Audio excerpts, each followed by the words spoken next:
Entrevista al Día con Hernán Higuera.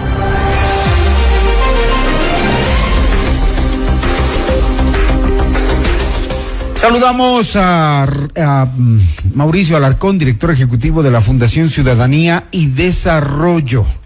¿Qué tal, Mauricio? Buenos días, feliz año.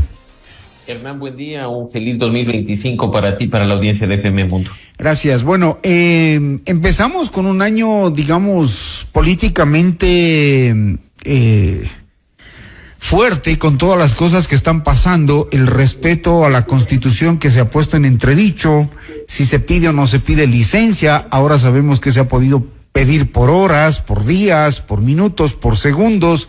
O sea, en este país un presidente, o sea, cualquier persona puede ser un presidente de la República por horas y por minutos, cuando al presidente titular se le antoje. ¿Esto vulnera el Estado de Derecho? Completamente, mi estimado Hernán, porque las autoridades, como los ciudadanos, estamos obligados a cumplir y hacer cumplir la Constitución y las leyes que están vigentes. La normativa es clara, no se presta a interpretación, no es necesario verle de distintas formas en función de las conveniencias. Cuando una persona opta por un cargo distinto al cual en ese momento se encuentra, debe renunciar al momento de inscribir su candidatura. Cuando esa persona opta por el mismo cargo que ocupa, tiene que solicitar licencia y hacer uso de la misma sin remuneración durante el tiempo que dure la campaña electoral, desde el inicio mismo de la campaña electoral. En este momento hemos escuchado muchas versiones a cargo de actores políticos y de algunos abogados, por supuesto, que lo que en definitiva dicen es que una sentencia interpretativa emitida 10 años antes de la disposición del Código de la Democracia exime de esta responsabilidad a quienes se encuentran en un gobierno de transición producto de la mal llamada muerte cruzada. 10 años antes. Así es que, en definitiva, lo que se está haciendo es, como digo, un pronunciamiento a conveniencia en función de los intereses particulares. Mira la crisis que se ha desatado, y tú bien lo has mencionado, en el sentido de que este país, formalmente, aunque no de forma constitucional, tiene en este momento 2 vicepresidentas, y a las 2 se les denomina constitucionales. ¿Cómo se va a solucionar ese tema?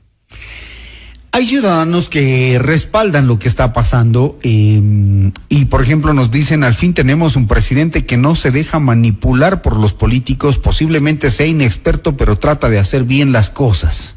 Es que no se trata solamente de hacer bien, es que hay que hacerlas bien, pero respetando lo que dice la normativa vigente. Si no, pues yo hago bien y me voy por encima de la ley. Efectivamente, con esa claridad con la que tú lo has dicho, nos hemos pronunciado varios abogados, varias personas vinculadas al mundo académico y a la sociedad civil. Las reglas de juego están para todos sin excepción, y acá no es posible, ni debe ser posible, avalar acciones en función de lo bien o lo mal que me cae una persona. En este momento podríamos citar un caso hipotético en el que otra presidencia de otra tienda política aprovecha que su vicepresidente se va de vacaciones para nombrar por decreto a una persona que no fue electa por los ecuatorianos. Si fuera de una tienda política criticada por aquellos que hoy aplauden la acción de Noboa, probablemente estarían vociferando y hasta iniciando acciones legales y constitucionales en su contra. Lo que se ha visto durante estas semanas es un accionar muy conveniente y poco coherente, en función de que lo de hoy nos gusta, o lo que hoy está pasando está en manos de una persona con la que simpatizamos. En definitiva, parece que el autoritarismo no nos caía mal.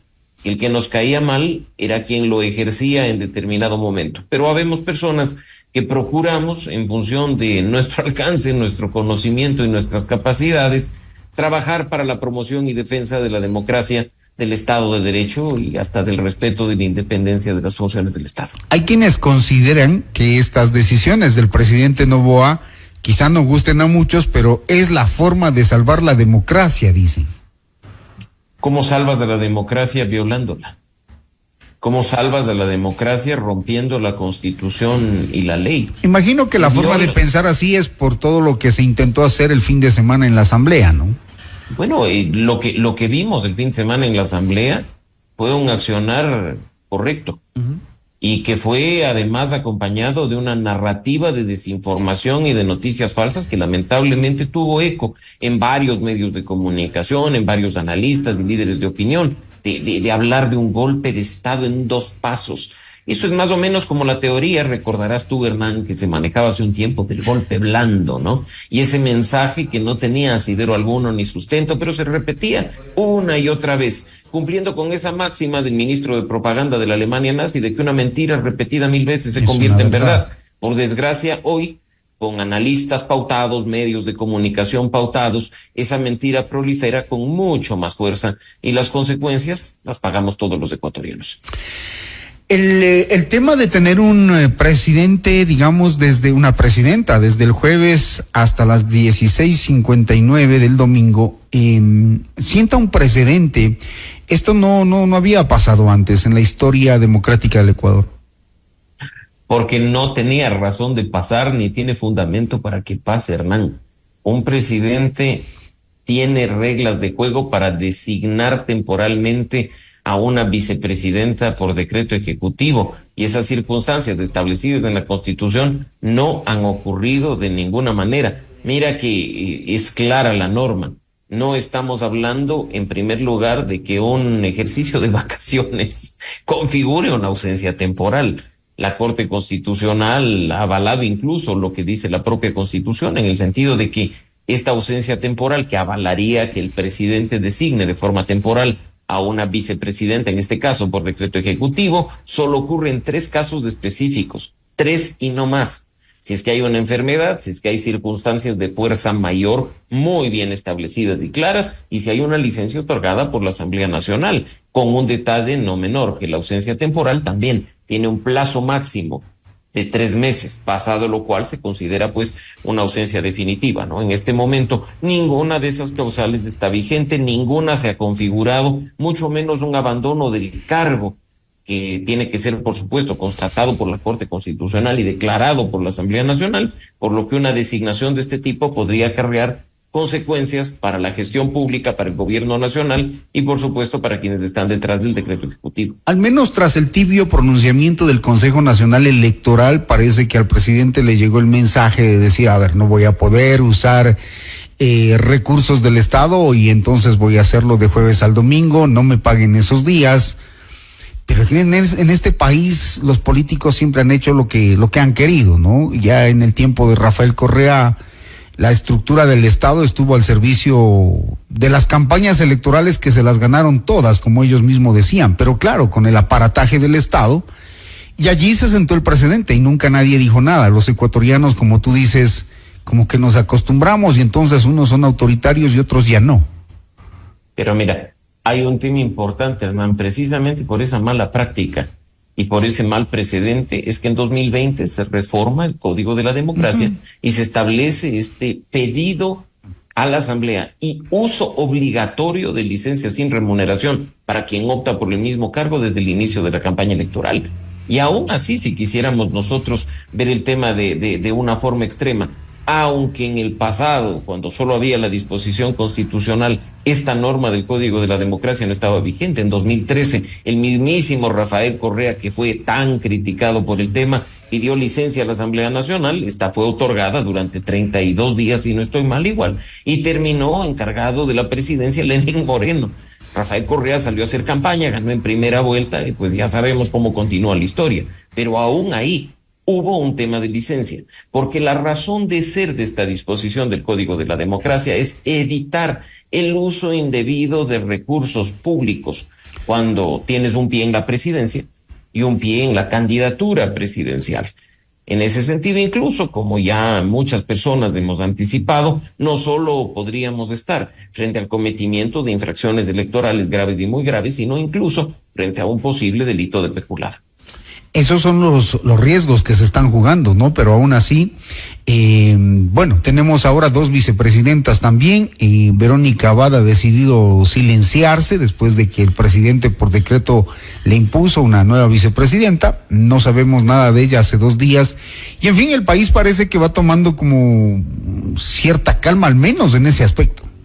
¿Lo sientes? Bueno, al menos la pugna ha entrado en un periodo de tensa calma, pero ha sido más de un año en que las rencillas personales entre Noboa y Abad han pagado consecuencias caras a costa de los ecuatorianos. No es un tema que ha surgido de la noche a la mañana. La ruptura, como todos sabemos, se produjo durante la campaña electoral, continuó al momento en que accedieron al poder y Noboa la envió a la Embajada de Israel. Y esto ha venido prolongándose y extendiéndose hasta el día de hoy. Una crisis de este tipo debería tener rendición de cuentas, debía ser honesta y, bueno, quien quiera de los dos, hablarle al país con claridad y decirle las razones por las cuales esto se está produciendo. Que no nos coman al cuento, que no nos digan que es por declaraciones públicas o por discrepancias en el tema ideológico. Mira que incluso tú hace un momento has puesto en evidencia cómo se maneja la política en Ecuador, ¿no? O sea, me llamó un amigo, me dijo que pues como nos conocemos de jugar fútbol, sea candidato, y pues aquí estoy, soy candidato, y de pronto por un golpe de suerte accedes al poder y terminas ahí en broncas, alzando las divorcios. manos. O mira en el tema de la asamblea. O te declaras independiente. 3 veces en un año. Ajá. Claro, es la forma de hacer política. Aquí se preparan por horas y en cursos así rápidos y de repente apareces en una lista, ¿no? Totalmente, y eso es grave cuando se trata de la Asamblea Nacional, pero es mucho más grave cuando se trata de un binomio presidencial. Mira que la relación, la confianza, la credibilidad de un candidato a la presidencia con un candidato a la vicepresidencia debe ser tan grande, porque lo único que está claramente establecido en nuestra norma suprema es que el vicepresidente o la vicepresidenta reemplazará a quien ocupe la presidencia en caso de que se produzca una falta temporal o una falta definitiva. El resto de atribuciones pasan por un decreto ejecutivo, que si embajada, que si el sector salud, pero la más importante de todas, la sucesión presidencial, demanda un alto grado de confianza, de credibilidad y de conocimiento entre quienes hoy están haciendo campaña y el 9 de febrero se nos presentarán en una papeleta para pedirnos el voto. Todo esto que ha pasado en estos días, incluido el tema de los 4 de las Malvinas y toda esta situación que nos ha generado en los últimos días, digo, una imagen a nivel internacional sobre un Estado de Derecho vulnerado, ¿qué consecuencias nos trae como país? En lo económico, en lo social. Mira, siempre hay consecuencias, hay personas que dicen, no, esto ya pasará, aquí no hay ningún problema. Lo cierto es que internacionalmente se evalúa mucho la calidad de la democracia, la situación del Estado de Derecho, de la independencia de las funciones del Estado. Hoy que estamos tan preocupados de que el Fondo Monetario nos dé recursos, de acceder a créditos de las multilaterales, estos temas son evaluados. Basta leer los informes país. La confianza incluso para salir afuera a pedir plata tiene que ser total, y acciones como estas minan la credibilidad del país, aumentan el riesgo país, aumentan las tasas de interés, y quienes terminamos pagando las consecuencias somos nosotros. Entonces acá, cuando muchos dicen que el tema constitucional, electoral o del Estado de Derecho les es ajeno y extraño, a la larga termina siendo conectado con el ciudadano común, porque somos nosotros los que pagamos las consecuencias de las pugnas políticas que hoy vivimos. Uh-huh. Y bueno, no faltará después el político que diga, si ya una vez lo hicieron, yo también lo voy a seguir haciendo. Ese es el problema. Gracias, estimado Mauricio, director ejecutivo de la Fundación Ciudadanía y Desarrollo, por el análisis sobre el Estado de Derecho en el Ecuador. Muy gentil. Muchas gracias, Hernán. Un buen día para ti y para la audiencia de FM Mundo. Gracias.